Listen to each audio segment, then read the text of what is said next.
semaine dernière, ma copine m'a dit quelque chose de plutôt intéressant. Oui, ça arrive. Elle m'a dit la chose suivante. Le sujet que tu abordes est plus important que la manière dont tu l'abordes, imbécile. Alors, Itekimas, top 5 des meilleurs animés, selon moi. En première position, nous avons donc... Ah, commence par la 5e position, abruti, sinon tu vas casser le suspense. Ah oui, pas con ça. En 5e position, nous avons donc Watfu.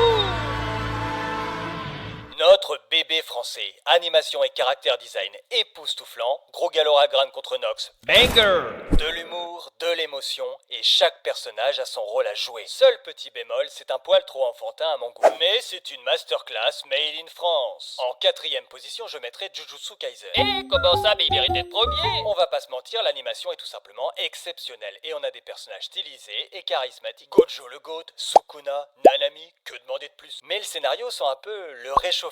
On n'est pas absorbé dans l'histoire comme dans Steins Gate ou Death Note par exemple. Et oui, on peut pas tout rattraper avec une belle image. Solo Leveling est en train de pleurer dans son coin. 3e position. Désolé les enfants. Naruto.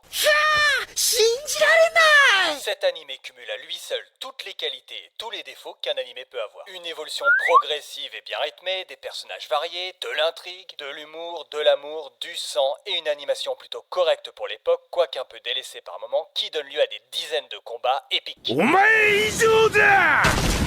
Et on a des morts mémorables. C'est important de tuer les gens qu'on aime. Bon, comme aucune qualité ne vient sans défaut, il y a des incohérences scénaristiques, certains personnages sont complètement abandonnés, le pouvoir de l'amitié.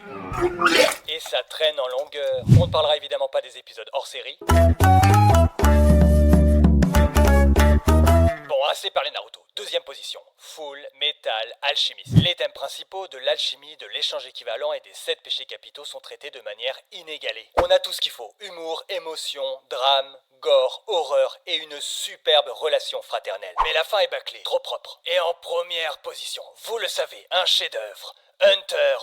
La narration est tout simplement chirurgicale. Les compétences sont équilibrées, ça laisse de la place à la stratégie et au sacrifice. Les arcs sont tous originaux et développés. Chaque personnage est unique et profond. Et cerise sur le drapeau, on n'a vu que 10% de ce que Togashi avait dans la tête. Eh, mais t'as oublié One Piece. One quoi? One Piece?